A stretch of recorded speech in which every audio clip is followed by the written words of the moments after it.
Can you see it? It's kind of bright. Steve Areno! Uncle Dan! Can't look up, playing game. Kids. George, I have some errands to run, but when I come back, we'll get supper. So be a good little monkey and stay close, okay? Uncle Dan, can I get a ride to the hardware store? I'm running out of batteries. Sure, it's my last delivery. I'll be right out.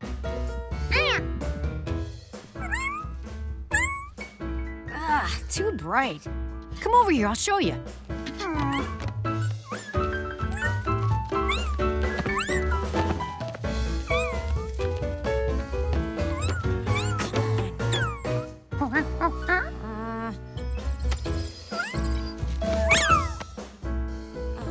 Let's go in here. Hundley was pretty sure that monkeys shouldn't climb into trucks. And he knew cats definitely didn't belong in trucks.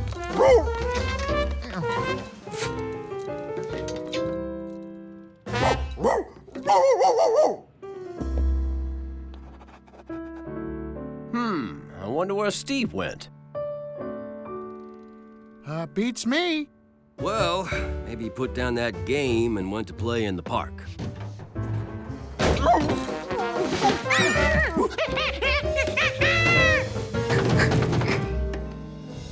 They were closed in.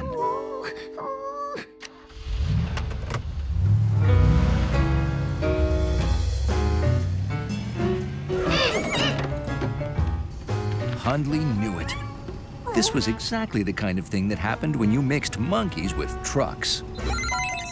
I'm going all the way.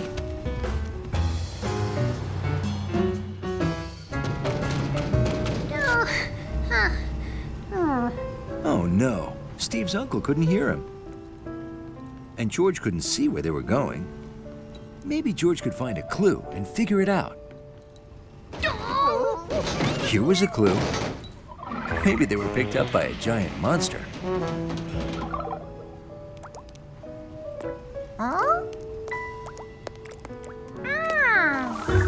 Or maybe it was a car wash that the giant monster was holding. Gnocchi was gathering her own clues. She knew that smell could only come from one place, the chef's favorite fish market. Hundley wanted to gather clues, too. He knew that sound. They must be going through the doorman's lobby. In fact, from what they saw, heard, and smelled, everyone had a good idea of where they were. Hey, I'm on Mars! Well, almost everybody.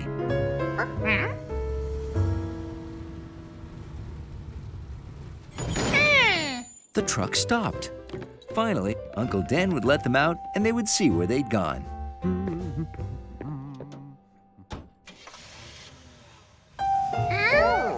Steve's uncle was gone.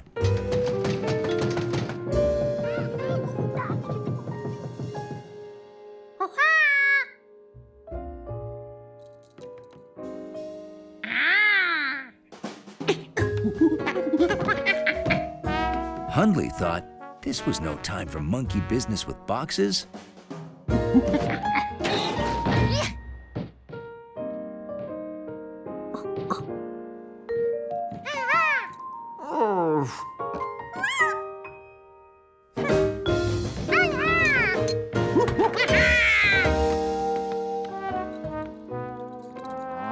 Hundley couldn't wait to get back in his building.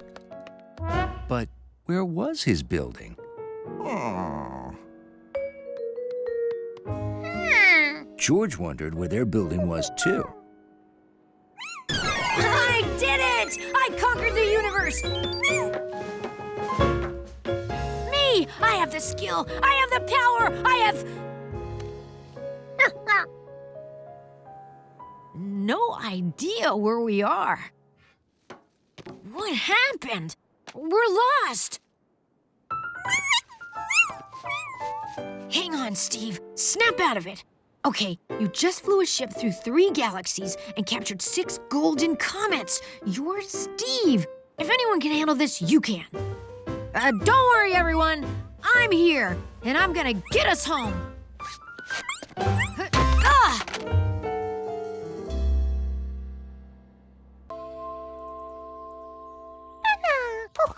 If you're an avid bird watcher, it helps to be good at climbing trees.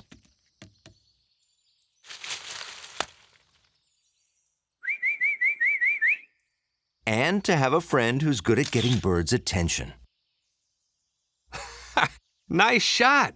You're getting quite the collection of bird photos, George.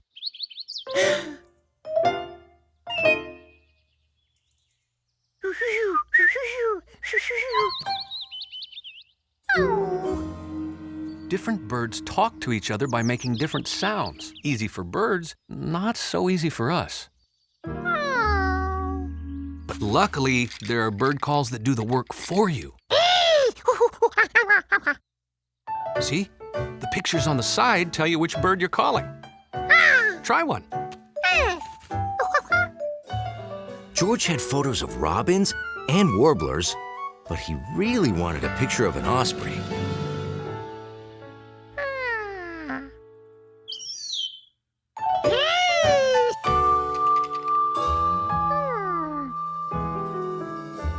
Nice job! Only ospreys are harder to find. I've never seen one myself. Ospreys usually live near the ocean or big lakes where they can find more fish to eat. But if you're lucky, someday you might see one. Popcorn! Fresh popcorn! It's Mr. Popper and his popcorn wagon.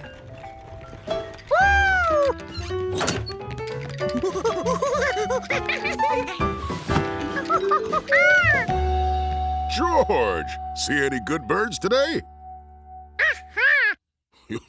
You'll have to show me your photos. Popcorn and a lemonade? You betcha. Oh, want to help me make a new batch?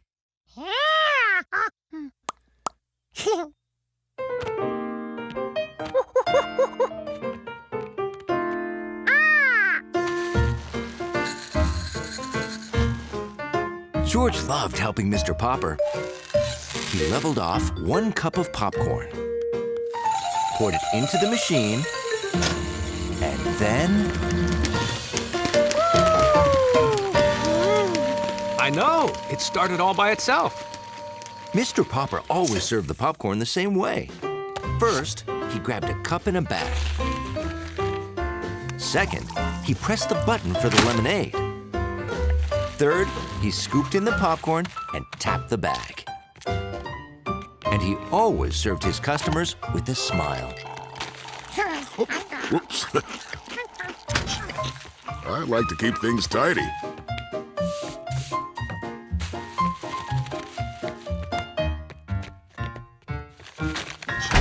Now, let's see those photos. My goodness! Did you see a yellow-throated warbler today? Mm-hmm, we sure did. He flew off that way. I wish I could have seen him.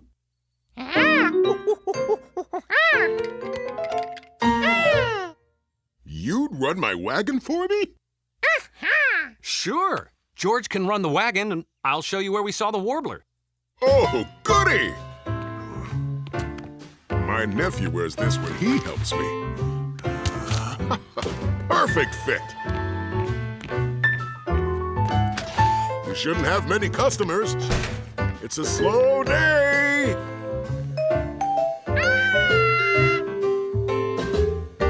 And just like that, a monkey was in charge of a popcorn wagon. Excuse me, I'd like a popcorn and lemonade, please. It was his first customer. Make that customers. George's slow day had suddenly gotten very busy. He tried to remember all the steps.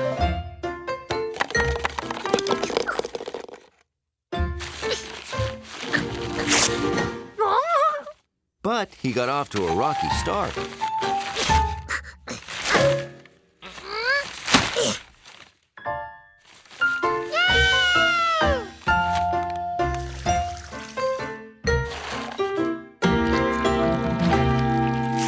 But the order of the order was all wrong.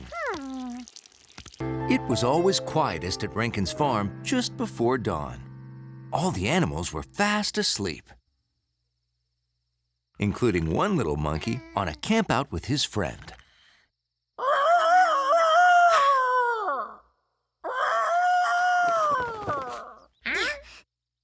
Come on, George. Let's check the animals.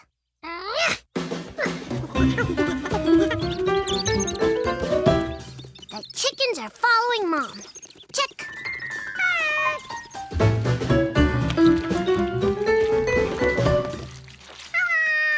The pigs are wallowing. Check. And the horses are eating. Again. Check.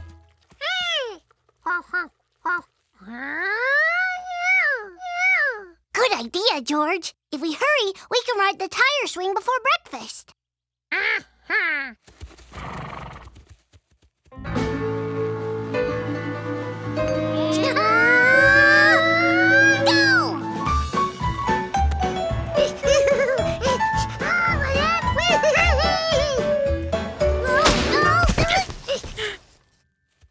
What happened?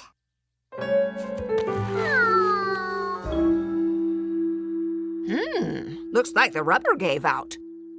Well, it was old. It's been there my whole life.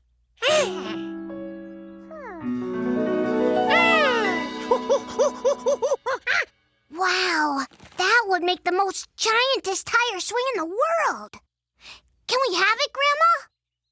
I was going to use it as a planter.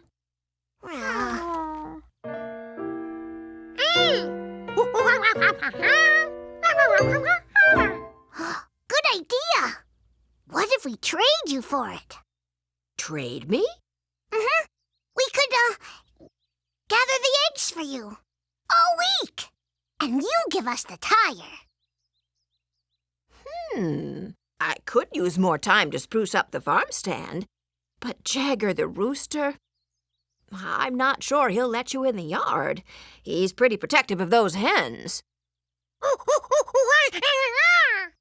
Yeah, one little rooster's no match for a girl and a monkey. Okay, if you think you can handle it, you're now the official egg gatherers. Thanks! Come on, George!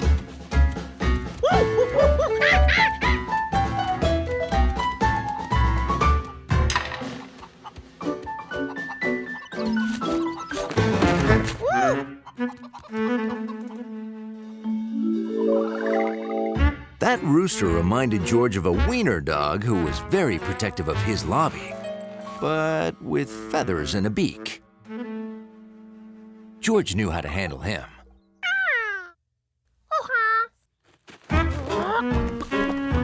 But Hundley was nothing like this. Quick, George, run! Jagger only allowed Mrs. Rankins in his chicken yard, and this furry person wasn't her. We are the official egg gatherers. We can do this. It's just going to take a plan.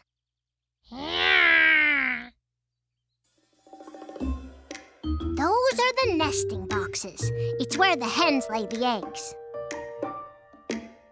They had to get those eggs out without Jagger catching them.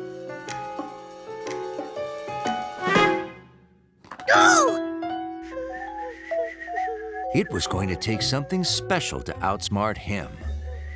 That's why chickens are so lucky. I wish I could be so clucky. That's why chickens are so lucky. I wish I could be so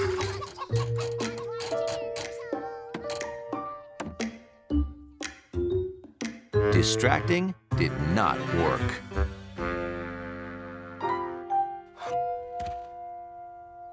Who wants a snack? Delicious! Whatever this is that you eat.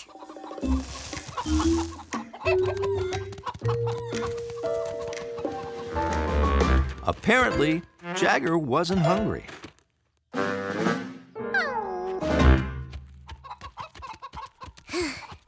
Earning that tire is going to be harder than we thought. and Bill's decorations were already down.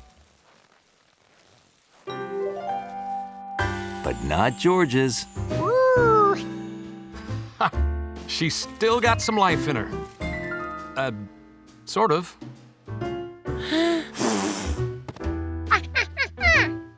Oh, hey, I almost forgot the erector set.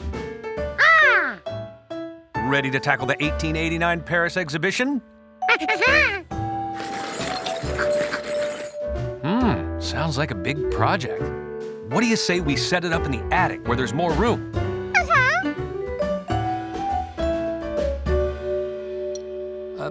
Hang in there, George. I'm just getting it started for you.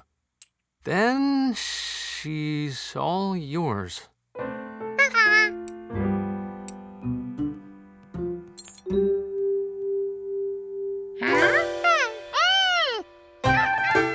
It had been too cold to climb with Jumpy Squirrel, or run with Dotty Deer, or waddle with Dumpling Duck. George missed his animal friends. Since it was too cold for George to play outside, maybe his friends could come inside for a sleepover.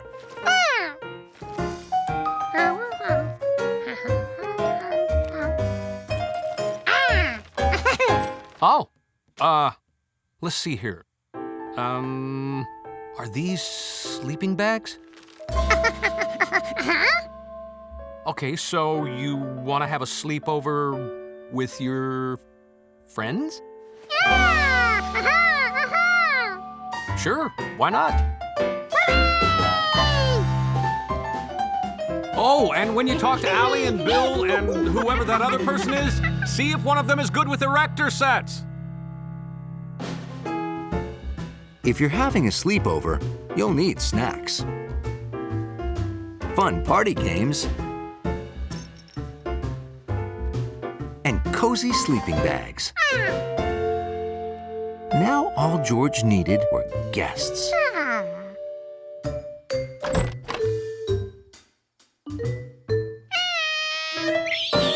Jumpy didn't like being startled.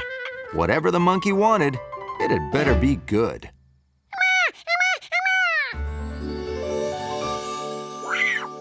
Who was Jumpy to say no to free nuts?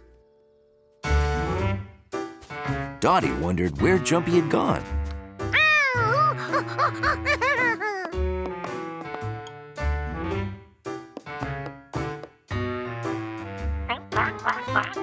If it was good enough for the squirrel and the deer, Dumpling wanted in too.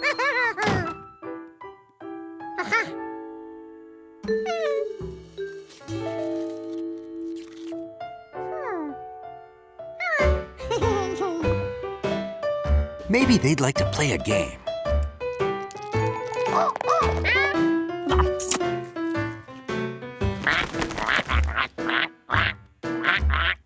Dumpling knew what to do with eggs. Fortunately, George had extra game pieces.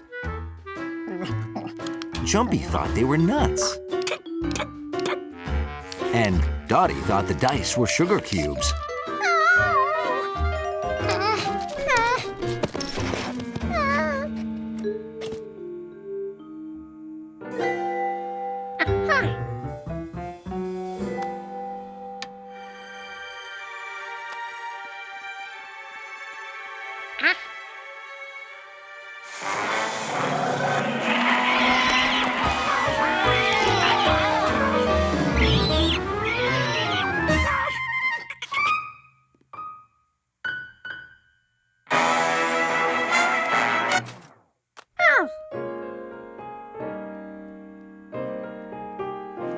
Maybe they should just go to bed.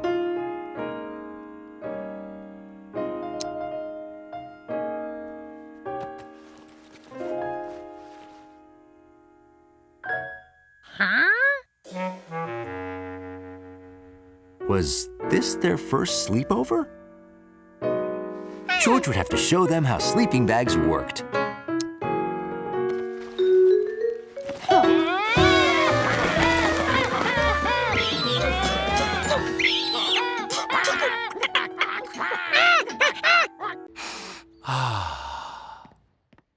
The zucchini muffins are ready, George. Your favorite.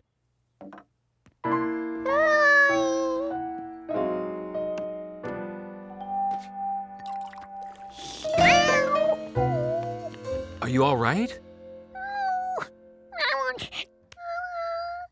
Aw, hurt tooth, huh? Yeah, you might have a cavity there. We'd better see the dentist.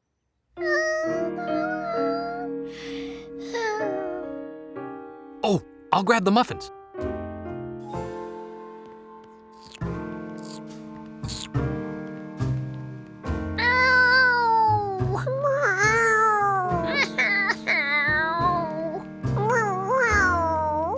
Gnocchi didn't know what language George was speaking, but it wasn't cat. Hi, you two. Hi, Dr. Chu. I'm glad you came in. Don't worry, we'll get rid of your toothache.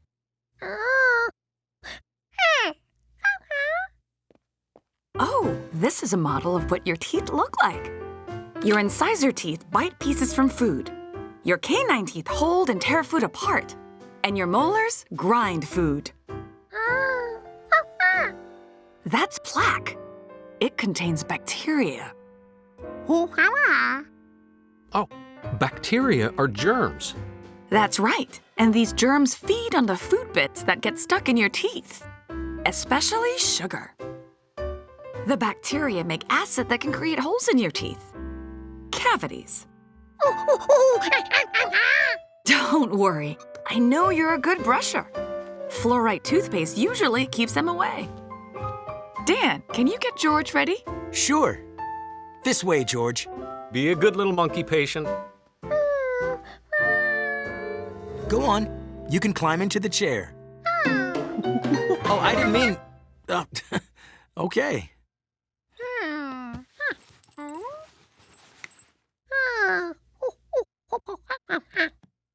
This is a saliva ejector. It's like a little vacuum cleaner to keep your mouth dry. And this squirts air and water.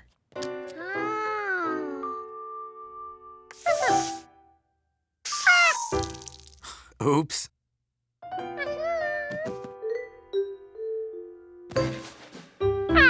Dr. Chu wants me to take an X-ray to see if you have any cavities. This protects you while I do it. This is a digital sensor. Open. Now, bite down and hold still. Oh, you won't feel anything. It's just like when someone takes your picture. Excellent. Open. Yep, those are your teeth. You sit back and relax. Dr. Chu will be right in. George's toothache kept him up all night. He sure hoped the dentist could find the problem.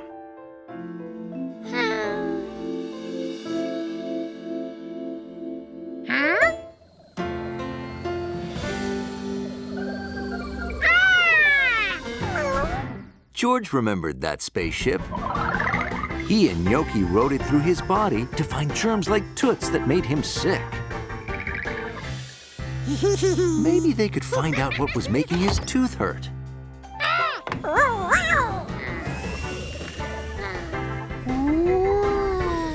George wondered if all cats could drive as well as Gnocchi. This felt squishy. It had to be his tongue.